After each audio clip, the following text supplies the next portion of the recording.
Alright, folks, well, Don't Worry, Darling, a film that's received quite the attention recently, has finally released. Let's talk about it.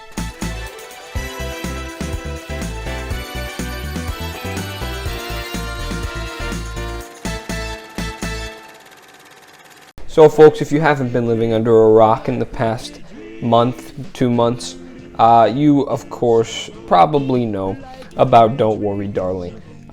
This is a film I've been excited for a while, mainly because a great cast, 50s aesthetic. The trailer I actually really enjoy. I think it's a pretty great trailer. But obviously, a lot of that has been overshadowed by what seems to be controversy after controversy after controversy. Every single member of the cast has been roped in. The director has been roped in. Even people who are not in the cast have been roped in. So a bit of a mess, a bit of a circus, but the film is out, and let's judge the film off the film.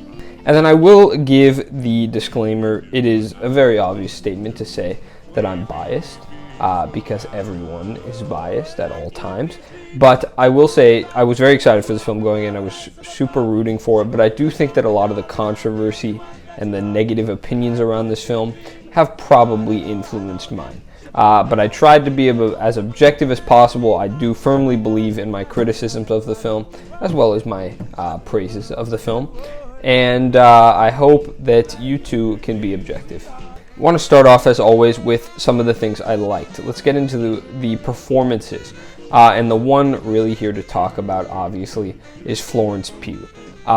And first of all, I love Florence Pugh. She is maybe my favorite actress, if not my favorite actress, then one of my favorite actresses, because she just always turns in an absolutely phenomenal performance, and here it's no different. She really sinks her teeth into the material that she's given here, and every single scene that she's in, she is stellar.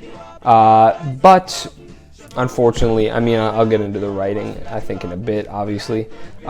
It's not the richest character, and despite that, Florence Pugh brings a ton to the table. She's like any other actress, a lesser actress, would maybe have given a passable performance. That's what Alice really is in this film. The character's name is Alice.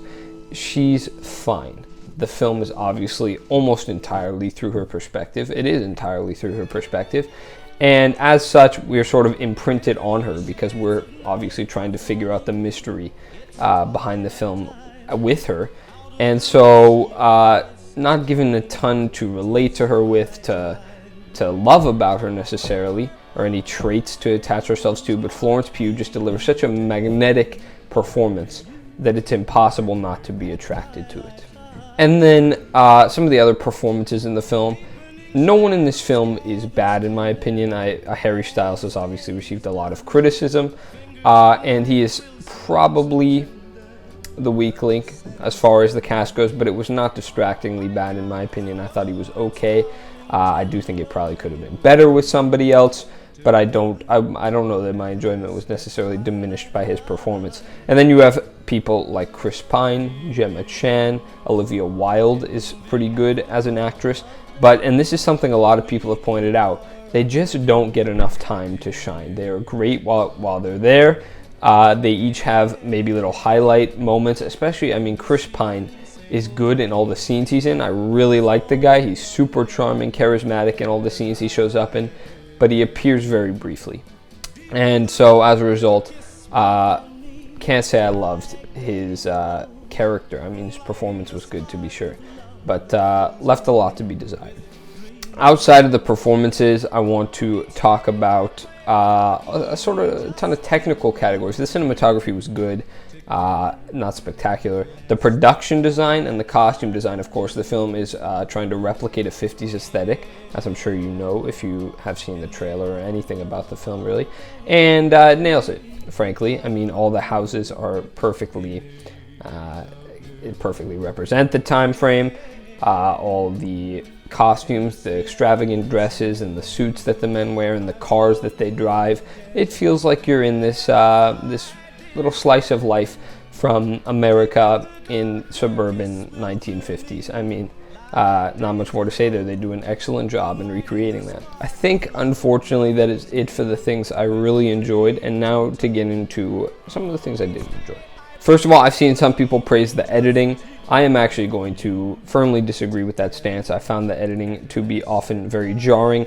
There were multiple times where a character would be somewhere, and then just a frame later, literally the next shot, they would be somewhere completely different. And I'd imagine they cut a lot. There were two notable instances that I can think of that happening. And I laughed both times. I gave a chuckle. Because, I mean, that's just poor editing. I'd imagine they have to cut a lot. They don't have time necessarily to establish that character walking over there, especially when it can save time from the final cut of the film. But the editing is still poor in that regard. And then I will say, a lot of people are talking about, it's a fine film until it gets to the third act, and then there's a twist, and then it loses people. And I want to cover that a little bit. I think that the film was not great for most of its runtime. I was not enjoying the film. I was not particularly invested. And because I just think that's because the film was not doing enough to keep my interest peaked. I just found myself not engaged. After, you can only do the whole psychological things messing with Alice so many times until, it gets boring. And some of the things are jarring, obviously. They wake you up, you get excited again. But then most of them are routine, run-of-the-mill things. And it's also just a very derivative story. We've seen it before. People who are trapped in a place, they don't know what's going on, they're trying to get to the bottom of it. And it's been done better, it's been done before. And my motto generally with things in life is either do it different or do it better. And I don't know that this film necessarily does it different, and I wouldn't say it does it better. So until we got to that twist, I was at maybe a 4 out of 10 for the film, just not really enjoying it. And then you get to the twist, and then a lot of people say it really drops off for them here. They really start to dislike it. I did not hate the twist. I don't love the twist. I don't think it's particularly clever, and I think it raises a lot of questions that are not answered by the film, an absurd amount of questions, but I chose to suspend my disbelief. And I thought that the twist was okay, perhaps a little predictable, maybe not predictable in the way it turns out, but you're sort of expecting something like that to happen. And then it does happen, and you're just like, okay. There's no, a great twist will get you to go. It'll get you to gasp, it'll get you to reconsider the entire film, to understand everything in that new perspective, and just to completely change how you view the film. And Don't Worry Darling's twist does not do that, but it also, for me, was not enough to completely, it wasn't too ridiculous to the point where I was like, forget the film, I hate it, it's garbage, it's disgusting. So it was an expected twist that didn't, that is fine. It's an okay explanation. I don't completely buy it. It's not the most satisfying thing. It raises a lot of questions, and it comes pretty near to the end. So not a lot of time to explore and dive into the ramifications behind the twist, but it's okay. And so, folks, all in all, I was really looking forward to diving into this night. Oh, I forgot. I completely forgot. Good God. The most important thing, I'm so glad. I often do this with videos. I'll record a whole thing, and I'll be like, there was something I wanted to talk about, and then I'll forget, and I unfortunately just have to leave it out of the video. But I'm so glad I remembered last minute, because the themes here, Don't Worry Darling, is a deeply thematic film. This is obvious to anyone who saw the trailers, to anyone who knows Olivia Wilde as a filmmaker. And the themes are good. They're all surface level. They are all very surface level, and oh my God, sometimes the dialogue in these films that just make it so obvious, it's so unsubtle. It's almost insulting to the audience at points, I have to be honest. So I'm not against the theme, obviously. I do appreciate the theme. I think it's very on the nose often. And I do think that detracts from the film as well. That's, I guess, the writing in general. The characters aren't the most interesting. The supporting cast doesn't have a ton to do. And there's also the fact that the themes just aren't really nuanced or particular. I mean, it's just not subtle. And do themes always have to be subtle? Not really.